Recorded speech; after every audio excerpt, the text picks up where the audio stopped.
Boa noite, piazada. Estamos aqui para mais um episódio do podcast Pode Piar.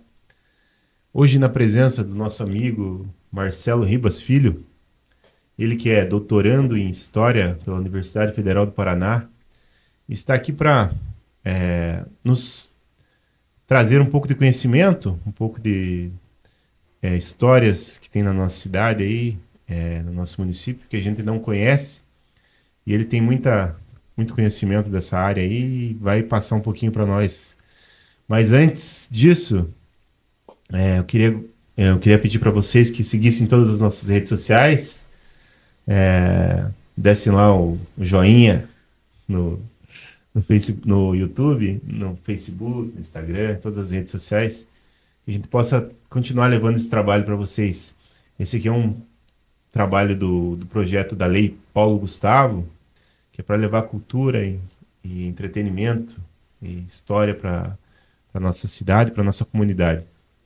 E antes de mais nada, roda a vinheta aí, Maico.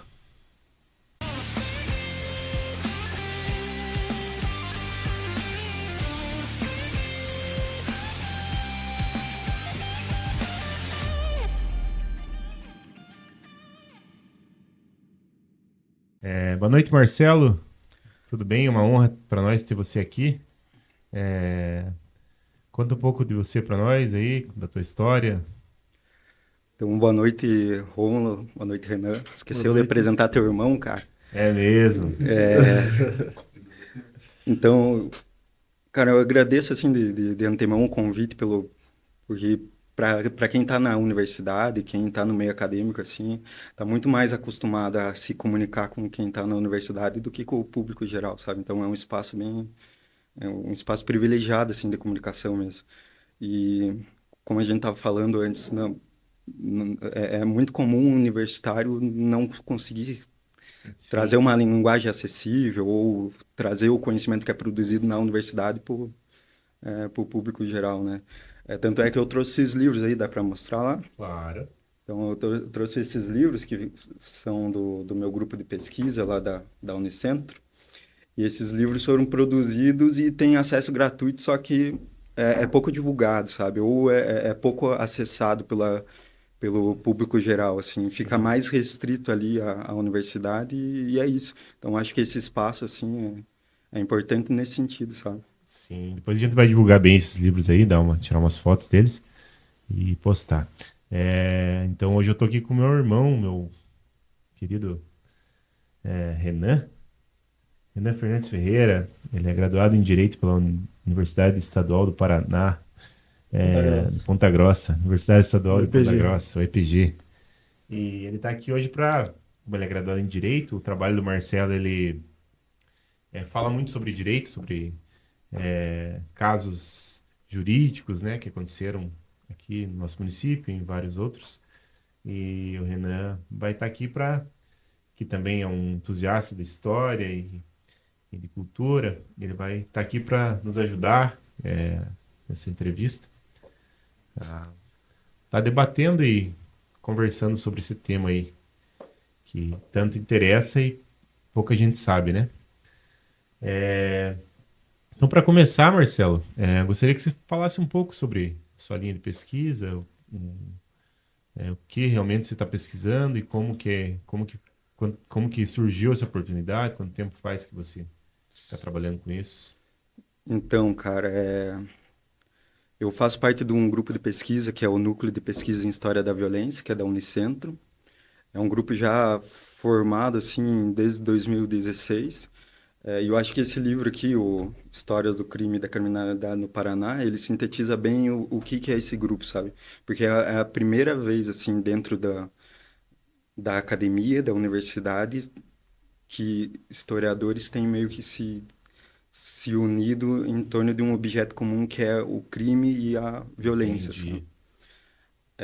Então eu faço parte desse grupo de pesquisa desde 2016 ali, e desde então tenho me especializado nessa área da história do crime, da história da violência e especificamente dentro eu fico pensando no discurso jurídico, sabe? E Uhum. agora eu tenho, dentro da história, de forma geral, a gente tem uma alguns recortes que a gente consegue fazer, né? E a minha pesquisa está muito ligada à história regional. E região aqui não está... Tipo, região não é só o recorte administrativo, Entendi. político e tudo mais, Uhum. sabe? Mas é uma produção discursiva, assim, que envolve esse tipo é, de Sim, documento, de pesquisa, né? entendi.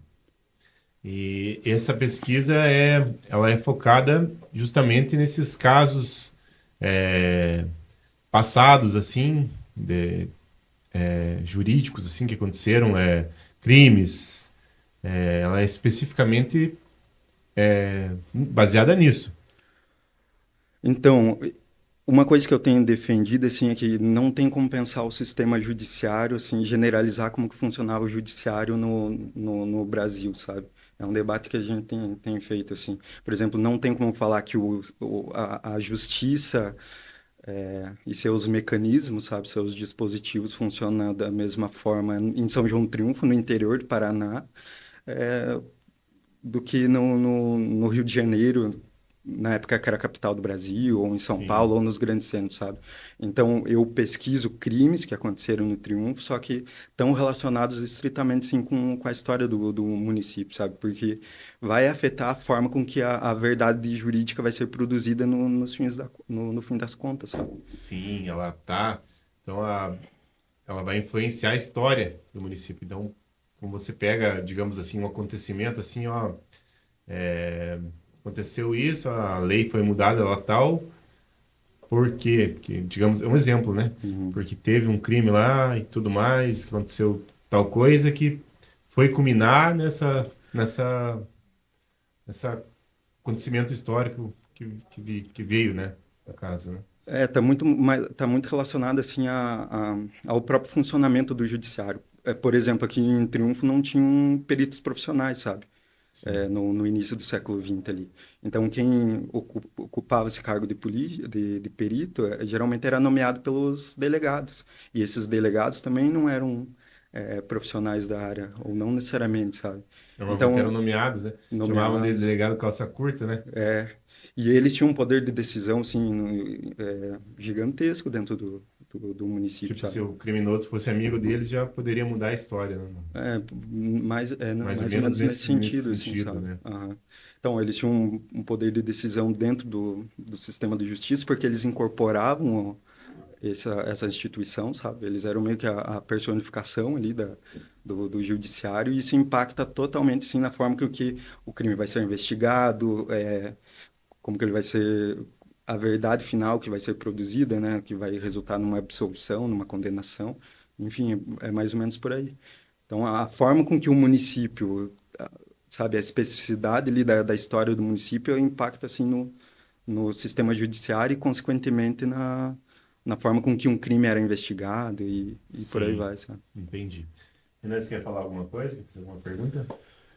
É, eu queria já entrar no tema da tua tese de doutorado, que o título é Triunfo dos Anormais, o subtítulo é, Crime, cara, até eu esqueci.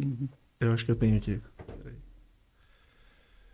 Triunfo dos Anormais, Loucos ou criminosos no interior do Paraná no decênio de isso, 1930. isso. E nesse trabalho você analisa sobre várias perspectivas. O caso de duas pessoas, né? Uhum. O José e o Raimundo, certo? Ocorridos em épocas semelhantes, né? Aqui na cidade, mas em comunidades diferentes. Mas eu acho interessante que você aborda também como a loucura era tratada, como aquilo que hoje a gente chama no direito de incapacidade, né? Incapacidade relativa ou absoluta para responder sobre seus atos e para se me fugiu a palavra, para se enxergar na situação. Eu queria que você falasse um pouco sobre isso, até porque você faz uma abordagem psicanalítica um pouco disso, né? É um trabalho que, assim, a gente está acostumado a pensar a história muito relacionado ao que a gente vê na escola, né, na sala de aula e tudo mais, essa decoreba de fatos, de datas e tudo mais, mas a história, assim, enquanto ciência, enquanto produção do conhecimento, ela é uma área complexa, é difícil de trabalhar, envolve... Primeiro, porque o historiador ele não pode inventar nada, né? As interpretações que eu faço são sempre a partir de análise de fontes, análise de documentos. Então, se eu pego um processo crime, você tem noção de como que é um processo crime de um caso ali é 300, 400 páginas, né? E dentro de um processo crime são muitas vozes falando.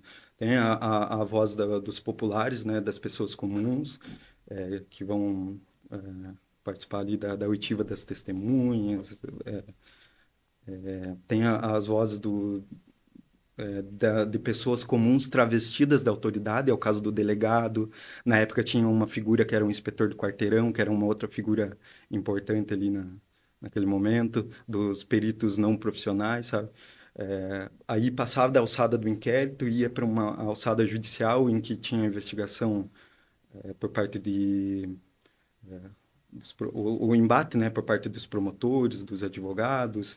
No caso desses casos que eu estou analisando, que envolve loucura, aí entra o saber específico da psiquiatria, no momento de formação do saber psiquiátrico no Paraná, sabe? Mas, enfim, acho que a questão aqui que eu tenho procurado discutir é como que esses crimes que envolvem loucura e são descritos como crimes brutais, crimes bárbaros, assim, totalmente avesso, totalmente contrário daquela ideia romântica que a gente tem do triunfo, sabe? E eu acho que dá para a gente chegar nesse assunto mais para frente. Mas a gente olha esses casos, assim, e é totalmente discrepante com essa imagem idealizada de uma São João do Triunfo pacífica, de uma São João do Triunfo ordeira, de que seria impossível cometer ou acontecer algum tipo de crime aqui, ainda mais esses crimes aqui que envolvem loucura, né? A loucura Bom, antigamente era muita coisa, né? Loucura. Eu lembro que no ensino médio ainda eu li um livro, tem um livro muito importante na nossa literatura aí, que agora até me fugiu o nome, mas que fala sobre loucura mesmo, que começa no hospício e tudo mais. Agora me fugiu o nome da cabeça, mas depois eu vou pesquisar. Que fala sobre os hospícios porque antigamente tinha uma questão de você colocar todo mundo no hospício, né? Que, tipo, qualquer problema que o cara tivesse ali não é como é hoje, hoje nós temos várias doenças mentais catalogadas aí, demonstradas, né? Que hoje a gente sabe que são doenças mentais, assim, que às vezes até curáveis, tratáveis, né? Antigamente era tratado como loucura mesmo. Era todos jogados num hospício ali e sem tratamento específico para ninguém. Era tudo mesmo tratamento e se tivesse algum tratamento, né? Era uma forma de tratar, era para todo mundo, né? Geralmente num hospício ali. E a gente sabe que muita coisa era... Ah, ele é louco. Até a gente chamava de louco. Assim, louco é uma palavra muito, né? Muito, tipo, ampla, assim, né? Pra gente falar, assim, de loucura. Sim. Então, é aí que é interessante na análise do processo crime, porque você mistura ali o saber formal, o saber da psiquiatria, o saber do direito, o saber da criminologia, que é um conhecimento que está meio que avançando nesse momento, com o saber popular mesmo, né? Porque, como eu disse, são pessoas que não têm uma formação ali, não são peritos profissionais, não é uma pessoa que passou por uma faculdade de medicina, que estudou psiquiatria, ele vai pegar já um caso desses que é tido como uma violência anormal, sabe? E já vai dar essa conotação de loucura, e aí isso vai avançar judicialmente, sabe? Aí a questão é que, como não tem os mecanismos para avaliar um sujeito como louco aqui em São João do Triunfo naquele momento, eles deslocam para Curitiba, sabe? Aí vai envolver todo o contexto que Curitiba estava passando, porque era um contexto de formação de uma cidade, Uma formação de uma, metrópole, né? isso, de formação de uma cidade higiênica, de uma cidade limpa, de uma cidade ordeira, de uma cidade organizada. E para eu construir esse tipo de cidade, eu preciso colocar alguns sujeitos em espaços específicos de confinamento. Aí é a partir do início do século XX que começa, que eles constroem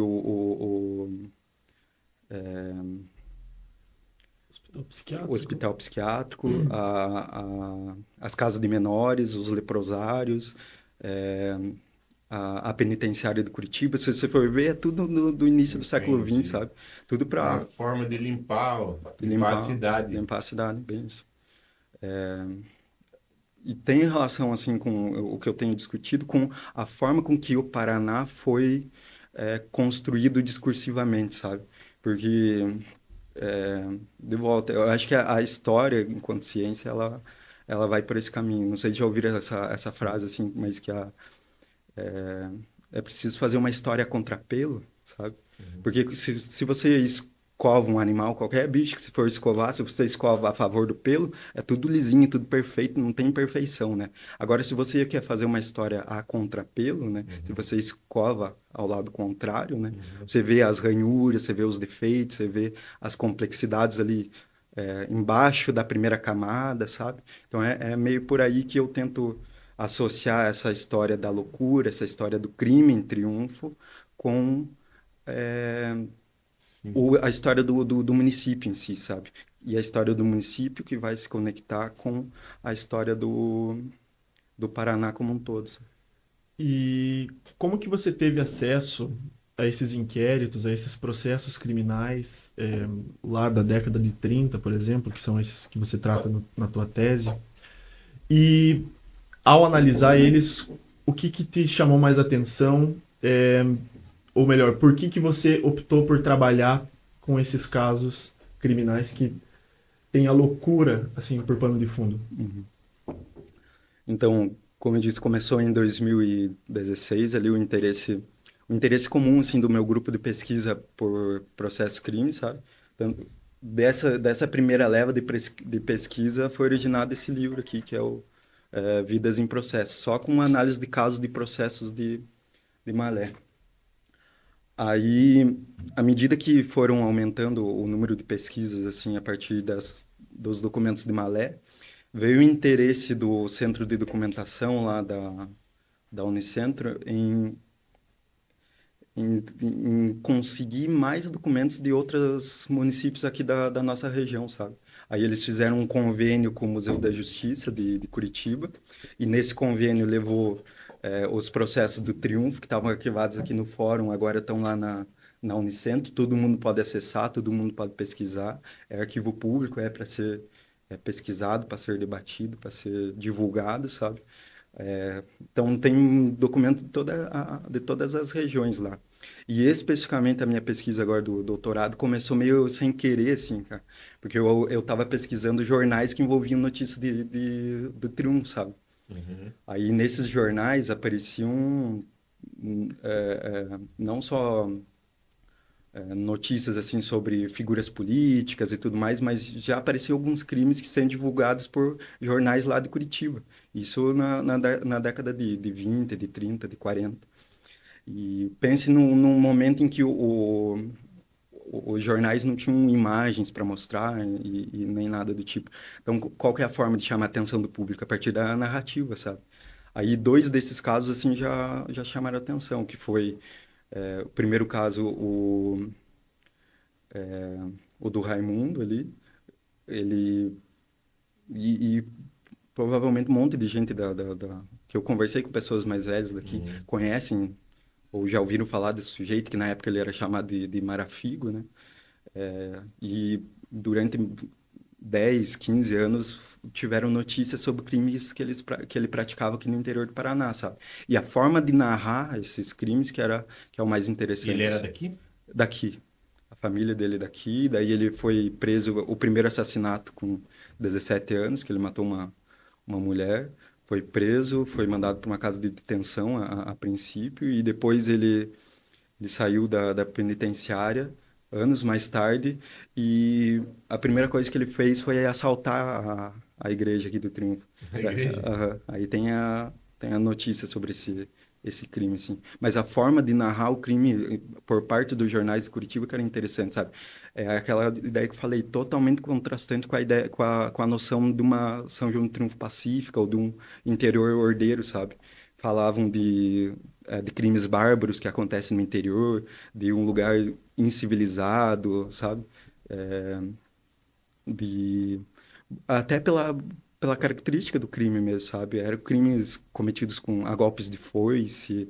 No caso desse primeiro assassinato do Raimundo, ele deixou, ele foi até a casa da mulher para tentar ter relações sexuais com ela, né? Uhum. Ela negou. Ele, junto com outros dois amigos, pegaram foice, facão e assassinaram ela, deixaram o corpo lá. Dias depois encontraram o corpo já em estado adiantado de putrefação, assim, e parte do corpo comido por uma cachorra ainda. Então, essa forma de descrever, sabe, por parte dos jornais de Curitiba, assim, os crimes que me interessou, assim, a princípio. Essa informação você retirou do jornal, essa informação dessa forma como você contou, ou você foi depois Então, no fórum e tudo mais, e pesquisou na parte jurídica também? isso, porque o trabalho do historiador é isso, sabe? A gente tenta sempre fundamentar Base, né? seja com estudo bibliográfico, né? Com estudo Documento? ou com um documento. Então, nesse caso, eu fiz a análise do processo crime, um processo gigantesco ali, e também do jornal. Mas os outros casos também, assim, sabe? A forma de produzir uma imagem sobre o triunfo, diferente daquela que a gente está acostumado, que é o que me interessou a princípio, sabe? De um triunfo com pessoas anormais, não um triunfo que é povoado simplesmente por imigrantes e que levou ao progresso da região. É uma forma diferente de tratar a narrativa da nossa cidade, sabe? Sim. A gente está muito acostumado a esse Uma apego cidade normal, né? a esse apego ao passado, como se o passado fosse esterilizado, como se fosse limpo, como se Glorioso, fosse né? um passado de uma sucessão de eventos que levou a um progresso, sabe? Só que quando a gente olha o documento, a gente entende a construção política, econômica e cultural dessa imagem do triunfo. A gente entendeu o porquê, por exemplo, o triunfo ficou isolado em relação aos outros municípios, por uma questão de falta de investimento de infraestrutura mesmo, sabe? E isso vai afetar ali, como eu estava falando no começo, a forma com que o judiciário funciona e, consequentemente, a forma que as verdades são produzidas por esse judiciário, sabe? Sim. O Triunfo, ele é uma cidade antiga, relativamente bem antiga, né? Perto das cidades vizinhas que a gente tem aqui, por exemplo, São Mateus, né? Acho que até Malé acho que é mais... Se não me engano, o último entrevistado falou que o Triunfo ia até Malé, né? Os nossos limites geográficos, né? Sim. E até Rio Claro, se não me engano, ali, aquela região ali. Então, essa questão do território eu acho que é importantíssima, assim, cara, para pensar a história do município mesmo. Porque, veja, vamos voltar para a história do Paraná um pouco. Paraná foi desmembrado ali de São Paulo, pertencia ao estado de São Paulo até 1853. Então, Paraná, como um todo, é um estado relativamente novo, sabe? Né? Paraná, em formação, precisava primeiro se formar enquanto territorialmente e se formar culturalmente, para as pessoas que pertencem a esse território se identificar com ele, se identificar como paranaense e por aí vai, sabe? E é nesse contexto aí que eu vejo a história do Triunfo, sabe? De defesa de um território, porque o território do Paraná estava ameaçado, por um lado, por Santa Catarina, por conta da Guerra do Contestado, e por outro lado, com a questão de Palmas, ameaçado pela Argentina. Isso. Então, era um território em disputa, Nós falamos sabe? sobre isso no episódio anterior. Conversaram. Então, a questão do... A questão da erva mate e tudo Sim. mais, né? Porque a Argentina tinha muito interesse naquela região ali dos Campos Totalmente. de Palmas, né? Que totalmente. vinha bater aqui no São João do Triunfo, né? Isso. Praticamente, né? Então, e é aí que entra essa discussão mais complexa da história, né? Para a gente tentar politizar ela e colocar os interesses aonde eles estavam, sabe? Não é que as pessoas chegaram aqui, Como sabe? se chegasse no Isso, paraíso, como e chegasse no paraíso. herdeiramente, descobrimos aquela terra sem... É isso, a gente conversou um pouco sobre isso também. Eu não vou dar mais detalhes aqui, mas a gente conversou que aqui é um território habitado, né? Sim, Antes de que chegassem aqui, era um território habitado e tinha várias pessoas, tribos. É uma tribo, principalmente caigangue, que vivia aqui na nossa região, né? Antes da chegada dos colonizadores, digamos assim, né? E a gente comentou sobre isso, que tinha essa imagem que é mostrada de uma cidade tranquila, que veio aqui, que veio lá o caçador, veio, conquistou aqui, descobriu essa terra. Não é contada a história real, que aqui foi, que para essa terra estar aqui, qual que foram os interesses que trouxeram os colonizadores, esses proprietários de terra, né, até aqui. E a gente conversou sobre isso, realmente, que não é uma história bonita, não é uma história, aquela história que chegou e conquistou e foi é uma história tornou viva, não é romântica, uma né? história romântica, Mas é exatamente. bem por aí. A questão é que a gente tem que colocar os interesses, reintroduzir os interesses econômicos e políticos por trás, sabe? Ali nessa macro história tinha esse interesse das elites paranaenses em torno da erva mate mesmo, em torno do território. E essas pequenas elites que estavam meio que se congregando aqui já no interior do Paraná, elas também estavam totalmente interessadas ali na produção de erva mate. Tanto é que aí eu encontrei uns relatos de viajantes, sabe? Uhum, Tem um relato do Silveira Neto, não sei se já ouviram falar desse cara aí. Silveira Neto, ele era um poeta da geração simbolista do Paraná, uhum, e ele também ele trabalhava no estado do Paraná. O que o Silveira Neto fez? Em 1893, ele pegou uma embarcação ali saiu de Curitiba e aí ele começa a descrever Curitiba como a cidade com as artérias do progresso, sabe? Meio que valorizando a capital e tudo mais uhum, e falando da marcha dele para o interior para meio que para descrever esse interior mesmo. uhum, Aí ele sai de Curitiba, pega a embarcação ali em Porto Amazonas e desembarca na Vila Palmira em uhum, 1893. Aí ele começa a descrever a Vila Palmira como uma cidade miniatura, falando, enaltecendo a figura dos imigrantes, enaltecendo as casas de tratamento de erva mate, sabe? E qual que é o interesse de um poeta, né? De um poeta que além de poeta era alguém que trabalhava para o Estado, né? uhum. Em vir para o interior do Paraná, se não fazer propaganda, se não divulgar, né? Ainda mais num momento assim das chamadas febres imigratórias, né? Que estava Uhum. vindo as levas de imigrantes para o interior do Paraná e por aí vai. Era divulgar esse território, incentivar a imigração, né? Fazer com que ocupasse esse Era tipo o território. Pero Vaz de Caminha do Paraná. É bem por aí. E aí é meio que um relato inaugural, assim mesmo, do Triunfo, sabe? Uma primeira imagem, assim, discursiva que se liga a um movimento cultural que quer produzir símbolos para o Paraná, valorizando o Rio Iguaçu, valorizando o imigrante, valorizando o erva mate, sabe? Uhum. Então, Criando essa simbologia, né, essa cultura que o Paraná estava precisando naquela época, né? exatamente. Porque E é totalmente ao contrário do que eu vejo nos processos crimes, né?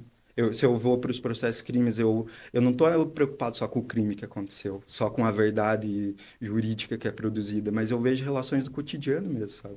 Eu analisei um caso de suicídio que aconteceu na Meia-Lua, aí, nesse caso, começa o relato lá por parte da mãe da moça que cometeu o suicídio, e ela fala que a filha estava passando e lavando roupa, estava servindo bombons dentro de casa. Uhum. Então mostra assim esse olhar cotidiano, sabe?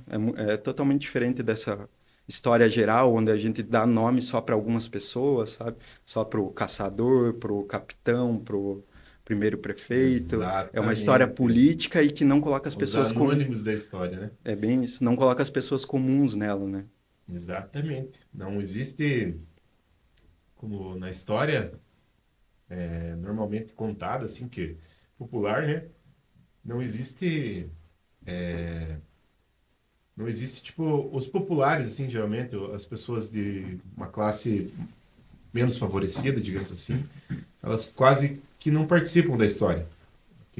A gente nota, assim, que quem sempre está integrante de uma elite da época, ou da justiça, da, da, digamos assim, pessoas que são importantes, teoricamente importantes na sociedade, e a história quase não relata, né? Casos de pessoas mais anônimas, assim, as pessoas comuns, como todos, né? Então, essa é uma curiosidade, né? Que todo mundo tem, eu acho, de saber, assim, que a história, e geralmente a história é contada por essas pessoas que são as mais favorecidas, né? Sim. A justiça, por exemplo, é uma justiça que a gente sabe que é a justiça desde a criação do nosso país aí é uma justiça elitizada totalmente, quase, né? Quase não totalmente elitizada, só com pessoas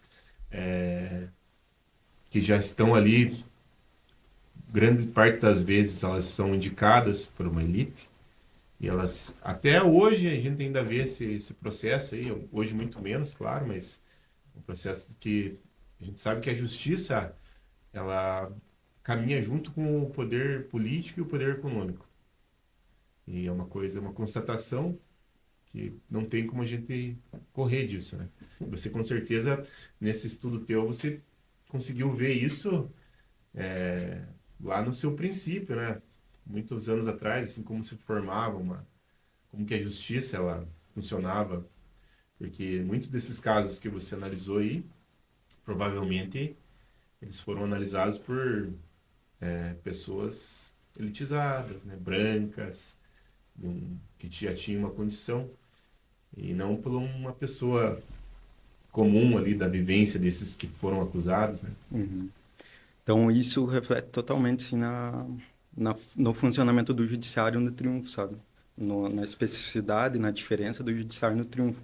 As elites econômicas e políticas eram as mesmas que estavam ali no comando desse tipo de instituição, sabe? Na década de 30, por exemplo, que eu analisei esse esquema político, sabe? O panorama político aqui do município. Eu ouvi a repetição dos mesmos sobrenomes, sabe? Esses sobrenomes tradicionais Escuta até hoje, né? que a gente vê dando nome para rua, dando nome para Escola. escola e tudo mais. Esses sobrenomes aqui eram as mesmas pessoas que ocupavam o cargo de delegado, eram chamados de para testemunha, para peritos. Um desses aqui foi nomeado pelo interventor de Vargas a prefeito, então passou mais de uma década como Quem na que condição foi de esse? prefeito. Foi o Francisco Neves Filho. Ele foi nomeado como prefeito pelo interventor de Vargas e teve um ano lá que teve uma disputa política entre duas dessas famílias tradicionais, e nessa disputa política os dois estavam concorrendo pelo mesmo partido, sabe? Então, Era um coronelismo violento que acontecia, né? era mais ou menos nesse esquema. A gente tenta, não nomeia necessariamente como coronelismo, sabe? Porque já tinha meio passado a época dos coronéis, mas E os porque o relatos... contexto é diferente também, né? O contexto é diferente, porque quando exatamente você falou uma coisa, o coronelismo ela ficou conhecida por uma coisa, eles não podem, tem coisa que tem diferença, já tem que nomear com outra forma de Mas era um nomenclatura, né? Era parecido, né? era um patriarcalismo, assim, sabe?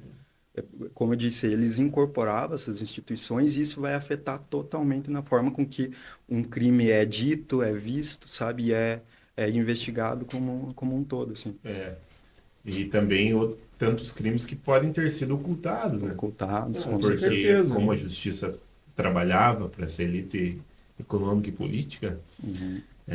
ou até, acredito que muitas vezes na justiça deve ter ocorrido isso aí, um inocente ter pago por um crime que uma pessoa da elite talvez cometeu e talvez não. A gente vê, assim, a questão é que a justiça não é neutra, né? Até hoje não É. é neutra. Então, questões de gênero, de raça, sabe, de classe, faz totalmente assim, ó. Por exemplo, num caso, num desses processos que você falou da minha tese, sabe, é, é um homem, o João, que assassina a golpes de foice a mulher que tinha recém dado à luz, sabe.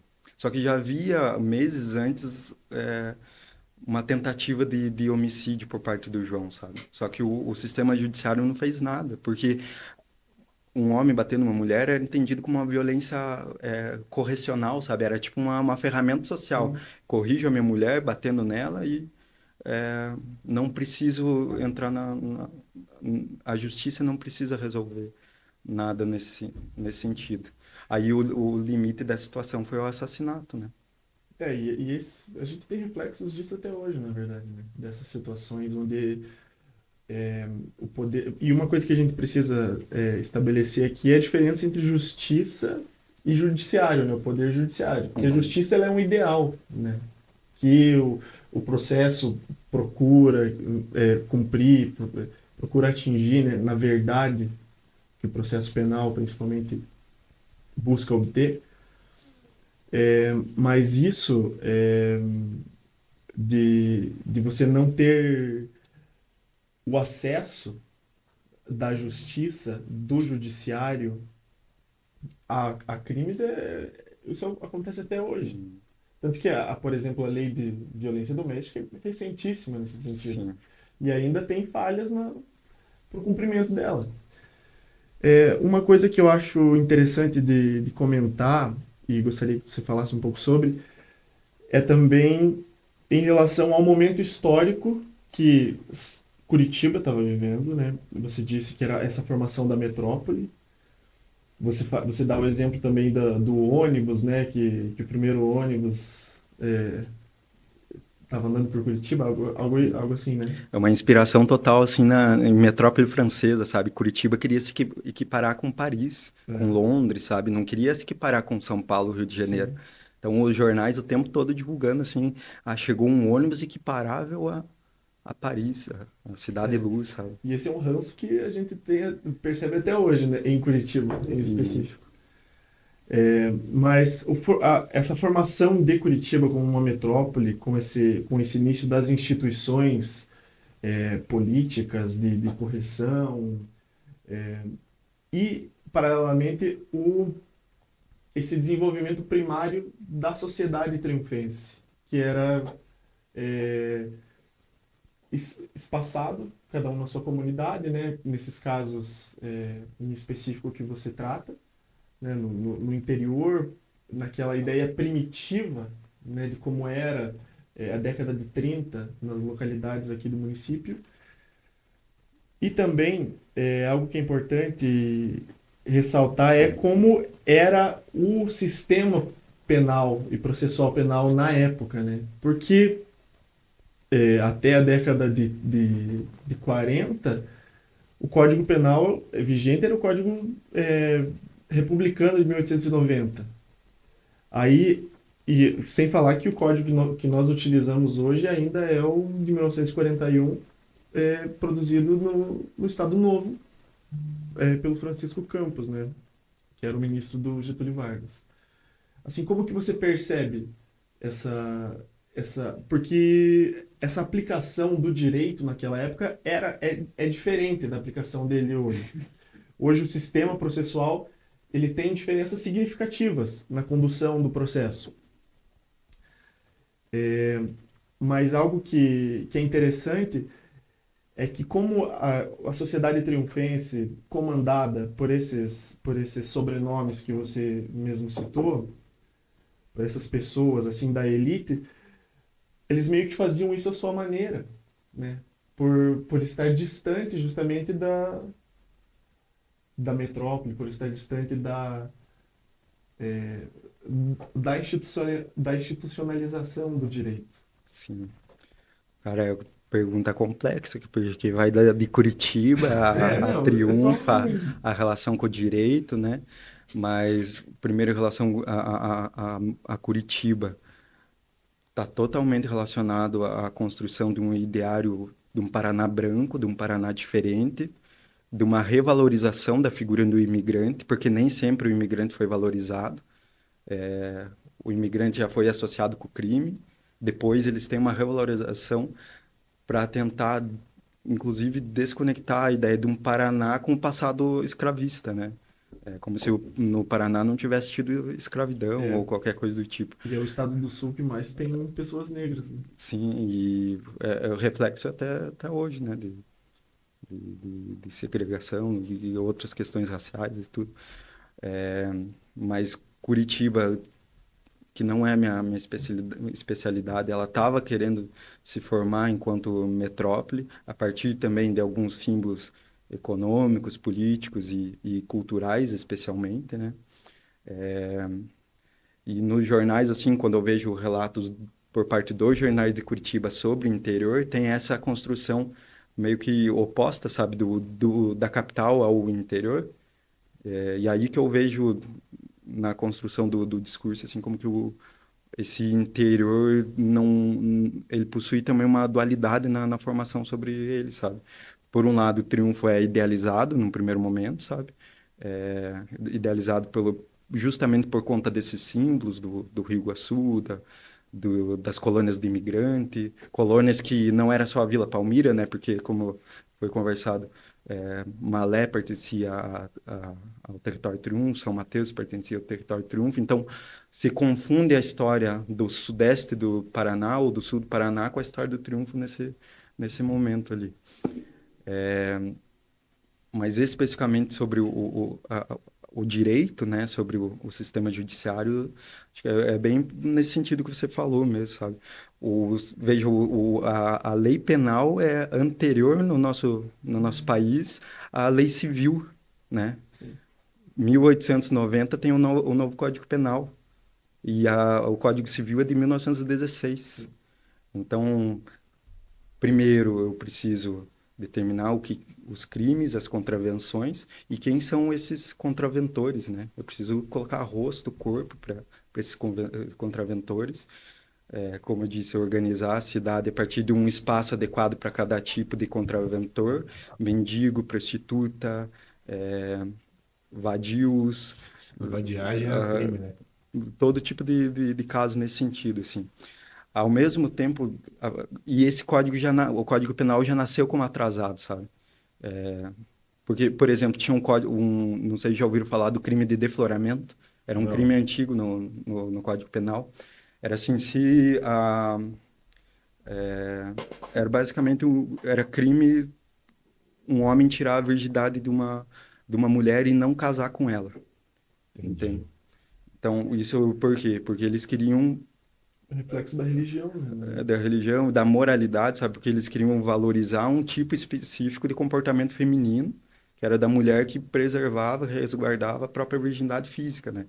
Só que aí o que acontece? A medicina começou a analisar esse tipo de caso, viu que porque nesse tipo de crime era a mulher perdia a virgindade, ela ia para uma análise ginecológica no judiciário e ia ver se o ímen estava rompido ou não, sabe? Não importava o que ela falava, nada disso. Importava se o ímen estava rompido ou não. Só que a medicina começou a estudar esse tipo de caso, a medicina no Brasil. Assim, teve um médico que sozinho analisou 8 mil ímens, né, nesse momento. E, e esse avanço da medicina, assim, meio que refletiu na alteração do Código Penal, sabe? Só que isso não significa que o Código Penal ficou melhor, ficou... Uma coisa vai ajudando a outra, no Assim, caso, né? Quando a gente ele... vai evoluindo uma ciência, a outra tende a, pelos estudos que aquela ciência tal produziu, a outra ciência Sim. tende a... Mas esse código ali, o novo Código Penal meio que sofisticou a forma de controle, na verdade, sabe? Porque eu citei o caso de defloramento. Quando acontecia um crime desse aqui no Triunfo, eles utilizavam como uma ferramenta, uma forma, sabe? As famílias iam no judiciário para tentar fazer com que um homem honrasse a sua palavra e casasse com a vítima, sabe? Aí ele ficava livre da pena. Esse tipo de crime era muito comum, sabe? Aparece em vários processos, assim. E é uma forma de utilizar o sistema judiciário a partir dos valores da população, né? E o Código Penal de 1940 não foi diferente, sabe? Tem alguns tipos de crimes, e saiu do vigor esse crime de defloramento e entrou em vigor o crime de sedução, sabe? É uma forma diferente de Sim. controlar o, Que hoje em o dia já está compo- revogado, mas que É. uma forma diferente de controlar o comportamento dos casais, sabe?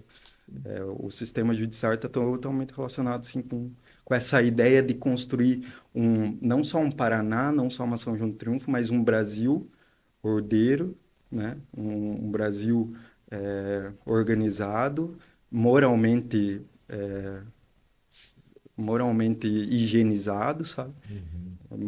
Então, as leis, o sistema judiciário e a formação discursiva, né? Quer dizer, a formação Uhum. cultural sobre esse nosso passado Totalmente ligado. tá totalmente ligado. Eu notei, Marcelo, que você, no teu trabalho, Triunfo foi escrito com PH, né?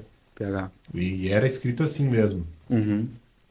Cara, é um interesse, assim, de resgatar a forma com que está escrito na fonte, sabe? Resgatar Uhum. a grafia original mesmo. Se É, você pegar, tipo, a criação da cidade lá.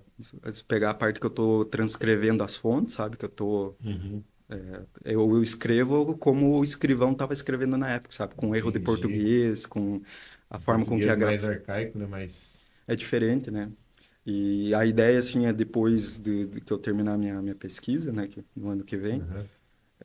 eu quero publicar como livro, quero divulgar Ótimo. aqui, eu quero que se torne acessível, Vem assim, divulgar teu livro aqui com nós. certeza. Eu quero que se torne acessível, assim, à Hein, Marcelo? população em geral. E mais, tem curiosidades aí sobre a nossa cidade, cara? Mais coisas que você sabe, assim, que histórias engraçadas ou coisas que aconteceram assim que você te chamou muita atenção nessa pesquisa tua aí? Cara, eu acho que é interessante se pensar na relação da infraestrutura mesmo, sabe? A questão do porquê que Triunfo ficou isolado, sabe? Porque pense num momento assim que Triunfo estava totalmente valorizado dentro dessa narrativa de um movimento cultural, sabe? Sim. Estavam vindo, tem de 1893 a 1920, tem um monte de relato de viajante chegando em Palmira e falando que Palmira era é, a colônia que levaria o interior do estado para o progresso, sabe? Só que por que modifica esse tipo de narrativa sobre o Triunfo? Aí vai começar, por exemplo, aparece nos jornais lá que Triunfo estava caminhando como caranguejo, sabe? Enquanto os outros municípios, São Mateus, Sim. Irati, Malé, estavam alcançando o progresso, Triunfo estava caminhando de lado, feito caranguejo, Uhum. sabe? Começou a mudar E essa... qual que foi na tua opinião, qual que foi a causa? Cara, na minha análise está totalmente relacionado a uma progressiva assim, falta de interesse das elites econômicas e políticas na região, a partir da decadência da erva mate, a partir da decadência ali da navegação no Rio Iguaçu. No mesmo período, assim, construíram estradas de ferro em outras regiões, então ficou muito mais fácil. Uhum. os vapores ficarem Aham, obsolescências. é bem isso. Ficou muito mais fácil transportar produtos, pessoas e ideias, seja pela rodovia ou pela ferrovia. E teve um projeto, assim, eu encontrei nos jornais ali de 1912, né, bem na época do contestado, de construir a estrada de ferro aqui no Triunfo. Teve a concessão de terras para as empresas. Aí, em 1930, as empresas até 1930 não fizeram nada e as terras voltaram para a posse do Estado, sabe? Mas teve o projeto, assim, definitivo, assim, para a construção de uma linha de ferro que ligaria a partir de Malé a Palmeira, passaria Talvez por se aqui. tivesse essa linha de ferro, seria uma cidade mais Não ficaria isolada, assim, do isolada, né? ponto de Porque vista ficou. da infraestrutura. E aí, por exemplo, na década de 1950, construíram a rodovia do Xisto. Aí a gente pega um mapa da rodovia do Xisto, sabe? E é o símbolo perfeito, assim, de uma ligação do interior com a capital, que Uhum. pega de Curitiba a, a Lapa, ao que hoje como que é o outro município ali? Antônio Linto? Antônio Linto, São São Mateus Mateus. e vai para frente, né? Enquanto isso, no Triunfo não, Triunfo ficou aqui, né? isoladinho Isolado ali. no meio, né? Poderia, Sim. digamos que poderia ser aqui. Talvez por causa dessa elite que não se interessou ali, né? Não sei se teve uma Sim. Alguma coisa que não aconteceu ali, né? Que na época, né?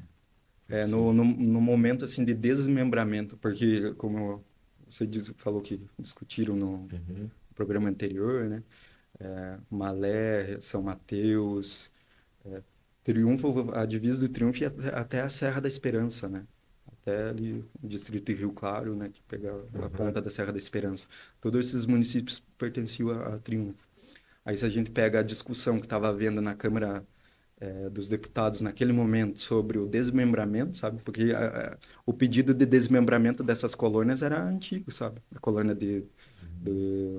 ali da Água Branca, né? Água Branca. A Água Branca e tudo mais, já era antigo o pedido de desmembramento. Aí quando foi efetivado em 1908, né, que separou São Mateus do Triunfo, o discurso para separar São Mateus era de que Triunfo estava nas mãos de algumas figuras políticas, sabe? Entendi. E que não fazia sentido o maior, ou seja, São Mateus, ser dominado pelo menor. Quase uma ideia de darwinismo social, assim, sabe? Porque São Mateus já tinha mais população, Mais desenvolvido, sabe? já era mais desenvolvido. Aham. Tinham mais... A colônia era maior, né? A colônia de imigrantes. Imigrantes, né? Tinha chegado lá em Água Branca, né? Na Água Branca. Uhum. Exatamente. Aqui tinha Mas aqui é que a Água Branca também é perto daqui, né? Como se fosse no meio do caminho entre Sim. Triunfo e São Mateus, né? E aqui tinha a Colônia Brumado também, que era os imigrantes poloneses ali, né? Essa região... Por isso a valorização do Rio Iguaçu, sabe? Uhum. Porque era a forma de acessar esse interior, entre aspas, vazio, né? Então, eu acesso esse interior vazio, eu tenho o direito de nomear esse interior, de ocupar esse interior, de construir uma memória sobre esse interior, que é a memória que a gente repercute até hoje, né? Uhum. Que é uma memória que foi escrita por quem? Por quem era letrado na época, por quem ocupava esses cargos de decisão, né? Uhum. Ocupava cargo político, ocupava cargo do judiciário. Aí as fontes, os documentos que chegam até nós hoje, essas fontes oficiais, né, da história administrativa do Triunfo, só estão repercutindo essa Mesma mesma história. narrativa, sabe? Por isso que é interessante o processo crime, né? Porque o processo crime não está interessado ali com uma verdadeira história do Triunfo, Sim. uma história oficial sobre São João do Triunfo, sabe? Está interessado em ver realmente que é verdade, né? No caso, que tem de documento realmente, né? Ele está produzindo uma verdade ali que Tem vai algum outro caso assim que você possa contar para nós, assim, específico? de crime mesmo. Isso. Então, eu acho que foi esse caminho que eu segui, sabe? De pegar esses crimes entendidos como bárbaros, como brutais. Uhum. Tem um crime que aconteceu acho que primeiro no Taió, se não me engano, ou num faxinal ali, mas nessa região ali, em que o pai estuprava a própria filha. Isso foi noticiado nos jornais de Uhum. Curitiba.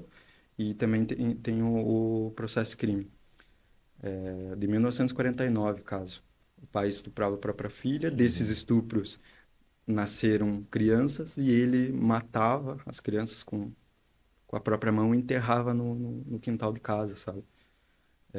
Aí a forma com que é descrito, com que é narrado esse tipo de crime é totalmente relacionado lá com aquela construção do interior diferente da capital, sabe? O interior Sim. bárbaro, Essa em ideia que de selvagem, né? é bem essa a ideia de pessoas selvagens que E ocupam o até interior. hoje, né? Por isso vai refletir hoje. Eu lembro, a gente é de uma cidade interior aqui, né? E a gente, quando vai para uma cidade grande, geralmente estudar, todo mundo acha que o interiorano ele é meio, né? É o Jacu, né? É Jacu, caricato, né? meio sem cultura, né? E a gente vê da onde que vem essa ideia, né? Uma ideia há Sim. muito tempo ali plantada, né? Para que a gente seja um povo menos civilizado, assim, entre Uhum. aspas, né? É bem por aí mesmo. Aí outro caso que está nesse livro aqui, do História do Crime da Criminalidade, que Uhum. eu analisei especificamente lá o caso do Raimundo, né, do Marafigo, Uhum. sobre a trajetória criminosa dele, sabe? Uhum. Porque ele foi um criminoso, assim, de Contumaz. Quanto mais. E reincidência, sabe? A reincidência marca a trajetória dele. Cometeu o primeiro crime antes dos 18, aí assassinou antes dos 18, foi solto, assaltou a igreja do Triunfo, sabe? É, aí ele foi preso novamente, ele fugiu da penitenciária, ele assassinou o companheiro de cela, Tem vários crimes cometeu que latrocínio, sabe? Vários crimes, assim, e aí os jornais de Curitiba meio que constrói, assim, uma imagem para um serial espetacular, killer. sabe? É como se eles chamam ele de demônio, sabe? Vão construir essa imagem dele como se fosse não Sim. um simples humano, mas uma figura demoníaca, sabe? Uma personificação Aham. do mal, né? Sim. E mais ou menos ele começa em 37 e mais ou menos em quando que ele para, assim, quando que os Quando, últimos registros. quando ele foi preso definitivamente, foi em 54, se não me engano. Aí a última notícia que tem dele é de 64. Mas sobre ele, assim, eu lembro que o meu avô, o Mazarop, né, ele mesmo fala que tinha memórias, assim, não necessariamente de conhecer ele, sabe, mas tinha toda uma mística, uma aura em torno desse Marafigo, sabe? Alguns chamavam ele de Raimundinho É um e outros personagem, não. É um né? personagem, Ele assim. vira, ele Da vira tipo o população. velho do saco para as crianças, Aham, né? Tipo, ó, Um mito, né? não sai na rua que tá vindo. sim. Virou esse tipo de, meio que uma lenda aqui naquele momento, sabe? Até hoje, eu tenho certeza, se falar com pessoas mais velhas, assim, Então, vão lembrar desse, ou ouviu dizer qualquer coisa do tipo sobre uhum. esse caso, sabe? Mas, de volta, o interessante não é, ou pesquisar o crime ou o criminoso, não é para espiar os pecados dele, não é para Sim. julgar ele novamente. Ele já foi julgado pelo Uhum. judiciário na época que ele cometeu os crimes, né? O interesse é outro, o interesse é ver como que o judiciário produziu essa imagem dele como Sim. anormal, como louco, como criminoso, quais são as regras que esse judiciário seguiu para fazer esse Uhum. tipo de produção, quais os mecanismos, os A métrica dispositivos, utilizada, né? as ferramentas que utilizou, o que estava acessível ou não estava acessível, sabe? Sim. E uma coisa é que a gente não pode julgar, né, Uhum. o método utilizado porque dizia respeito àquele contexto, né? Mas algo que é interessante também é que, como eu disse, já o sistema processual ele era diferente. Hoje em dia, é, no sistema processual brasileiro, penal, o titular da ação penal é o Ministério Público. Então, o Ministério Público ele é apartado do Judiciário. Já nessas épocas, ele não era apartado. Existia ali uma correlação entre, por exemplo, hoje em dia, o juiz ele não pode produzir uma prova. Nessa época, ele podia produzir a prova. Ele mesmo, de ofício, ordenava uma investigação e ele mesmo analisava aquilo e julgava aquilo que ele achava É, são, condizente. são as regras do momento daquele Sim, judiciário, né? E aí que está a especificidade E do... esse juiz provavelmente era nomeado, né? Provavelmente ele era. Se fosse juiz de paz, provavelmente. Mas aí que entra tipo, a particularidade do judiciário do triunfo, sabe? Porque numa investigação no caso do suicídio, por exemplo, qual que é o ritual habitual, né? Qual que é a regra do jogo ali que um perito deveria seguir? É fazer a análise do corpo assim que é encontrado, né? Uhum. Algo nesse sentido, assim. sim. Só que pense em uma pessoa que comete suicídio lá na meia-lua, no final da década de 20, em Uhum. que as formas de transporte são poucas, as formas de... O judiciário A perícia técnica não existe, né? perícia técnica não existe mesmo, o judiciário é meio espaço, né, meio difuso pelo interior. Então, quem toma as rédeas ali da situação são as pessoas comuns, assim, sabe? São os populares. Sim. Num desses casos de suicídio que eu analisei, sabe, a menina tomou veneno, quem achou a lata de soda cáustica foi o tio da vítima, sabe? Aí ele já deduziu que ela tinha cometido suicídio. Quando os peritos chegam, a moça já estava no caixão, sabe? Já estava sendo velada. Então Vai saber se foi isso mesmo que aconteceu, né? Mas é fora dessa lógica de produção de provas, de produção da Sim. verdade que o processo penal exigia, sabe, para produzir um discurso com efeito de verdadeiro a partir do quê? De uma organização do ritual, né, judiciário. Sim. E é nessas pequenas coisas aí que a gente vê, né? A gente pensa, a gente mora aqui no Triunfo e tudo mais, né? A gente não lembra, né? Não lembra e não tem ideia. Muita gente, a maioria das pessoas não tem ideia de como que surgiu. O intuito desse podcast é também isso, a gente entender por que o Triunfo está assim hoje, por que a gente chegou até aqui, como que a gente chegou até aqui, né? Então o intuito desse projeto nosso é também isso, sabe? Mostrar um triunfo diferente daquele do que é contado pra gente, né? É uma história muito romântica, realmente, que a gente sabe que para se criar para se chegar como a gente está hoje, muita coisa ocorreu e às vezes foram coisas que não foram tão boas assim, né? Então, o nosso intuito também é esse, de trazer revelações e coisas que o povo não está acostumado a escutar, assim. Porque a história é aquela, né? Ah, chegou o tropeiro aí, o caçador, veio de cavalo, descobriu e foi habitando. O mito de criação, né? O mito do criador, né? Chegou, habitou, povoou, começou, daqui a pouco veio os polacos, daqui a pouco veio os italianos. É como se não tivesse sofrimento por parte dos imigrantes, como se Sim, não tivesse, sabe, dor, É, angústia. A gente sabe que o nosso cotidiano não é sim. romântico, sabe? A gente sabe que a nossa vida é um pacote de uhum, sentimentos, assim que está nessas fontes históricas, sabe?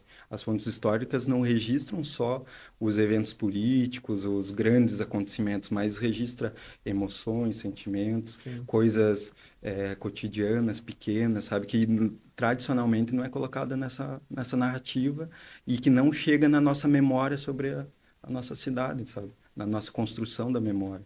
não chega, a gente não consegue ver a cidade da forma como ela realmente é, porque a gente acaba só ficando naquela mesma imagem que nos foi contada sempre, né?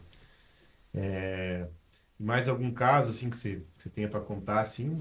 É, Cara, eu acho que o caminho não a partir dos casos, né, mas indo para uhum, outro papo ali, é a falta de acesso à memória que a gente tem em Triunfo, sabe? Se você for para Lapa, tem todo um esquema na Lapa, assim, de visitação de museus, sim, sim. de espaços de cultura, de memória, de história, sabe? No Triunfo não tem um Em fundo Palmeira organizado. também, né? Palmeira tem, Irati mesmo tem uma casa da cultura, mas no Triunfo você não tem um fundo organizado, não tem um acervo, não tem acesso, as pessoas não têm acesso a essa memória, essa narrativa. É, não tem qualquer espaço de visitação, de cultura, sabe? E eu acho que é a partir dessa conversa que você vai tendo aqui que pode abrir um projeto que vai precisar de investimento, sabe, de Sim, vontade a longo política prazo, né? também, a longo prazo. Talvez, como você falou, vontade política. Talvez a vontade política não tenha sido essa. Talvez, como a gente estava conversando aqui, não fosse do interesse que muitas dessas histórias fossem contadas, né? E agora a gente pode tentar Sim. passar limpo isso aí, né? Contar o que não foi contado. Quando eu pensei nesse projeto, realmente eu pensei muito nisso, sabe? Em contar o que não foi contado. Porque tem muita história e a maioria da história a gente não sabe, né? Então, contar o que não foi contado, né? Tirar o véu de várias coisas que estão aí, porque a gente precisa saber, né? Mas a gente vai ter outras oportunidades de conversar aqui, Marcelo. Vamos ter muito tempo. Eu gostei muito do papo, você tem muito conhecimento mesmo. Espero que esse teu trabalho com certeza vai ser muito bem avaliado. Você vai concluir esse doutorado teu, vai publicar esse livro e logo a gente conversa mais. Você vai aqui apresentar o livro para nós, divulgar ele aqui. Se Deus quiser, a gente vai estar Tomara que sim, tudo junto aqui. tomara que sim. Eu agradeço pelo papo, pelo convite também. E esses livros aqui são todos acessíveis para quem quiser. Como que quem está assistindo consegue acessar esses livros? Ó, tem alguns que Santa Albertina. tem no site da Unicentro, por exemplo. Esse daqui tem no site da Unicentro. Mas se não tiver acesso ao site especificamente, eu mando a versão PDF ali, pelo menos, sabe? A gente tem que dar os autores, né? Então, esses livros Dar o crédito para eles, não mostrar o livro dos caras e não dar o crédito, né? Então, esses livros, como que funcionam esses livros dos grupos de estudo? Quem organiza geralmente é o nosso orientador, sabe? Aqui o orientador foi o Hélio e o Clóvis. O Clóvis é da UFPR, o Hélio é da Unicentro. Aí cada autor, são vários autores, cada capítulo, eu tenho autoria, meus colegas têm autoria, cada capítulo fica a cargo de um estudante, sabe? Então são Entendi. vários capítulos com vários processos, com vários temas, sabe? Mas geralmente assim, são vários autores que pesquisam vários temas, vários tipos de processo. Tem gente que pesquisa crimes sexuais, homicídio, furto, questões de sociabilidade, tipo crimes que acontecem em bodega, sabe? Em armazém, Sim. esse tipo de coisa. Esse especificamente foi produzido, e esse é bem interessante porque eu disse lá no começo, né, que o conhecimento acadêmico dificilmente vaza assim da instituição, né? Mas esse daqui, ele foi, eu acho que pela natureza da pesquisa, do objeto, ele foi lido, acho que algum trecho, foi divulgado na rádio lá de Irati, porque ele fala sobre uma santa popular. Acharam o processo dessa mulher aqui, que era Albertina. Ela foi assassinada pelo marido, foi queimada, e aí as pessoas meio que santificaram ela, sabe? Até hoje, se você for no cemitério de Irati, as pessoas Sério? oferecem vela, oferecem pedidos, coisas nesse sentido, sabe? Uhum. Então, Santa Tem muito Albertina, a ver, né, página. com a história do crime que você estava contando ali. Então veja que a gente consegue navegar por várias áreas, assim, seja questão do próprio funcionamento do judiciário, questão da loucura, que é o que eu estou interessado, questão de sociabilidade, como eu disse, né, os colegas que investigam as bodegas, os armazéns, questão que envolve religiosidade, sabe? Então são vários temas assim que a gente consegue pesquisar, fazer análise de caso, de vários documentos, sabe? E o mais interessante é isso, não é nada inventado, sabe? A gente cita lá a fonte, cita o documento, né? Ciência. Então, eu queria agradecer só você, Marcelo, por esse papo aí. Queria chamar você para mais vezes aqui, quantas vezes foram necessárias, tá? Participando conosco, conversando sobre esse e outros assuntos. Agradecer também o Renan aí, que participou comigo, me ajudou na formulação dessas Eu que questões agradeço. aí.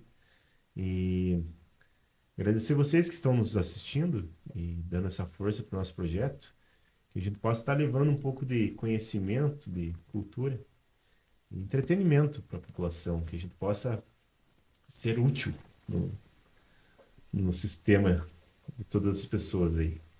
E vamos pedir que sigam nossas redes sociais novamente, que nos dá o seu like, a sua curtida, ativa o sininho e continue conosco sempre nos próximos episódios. Teremos trazendo novidades, vamos trazer outros convidados aí.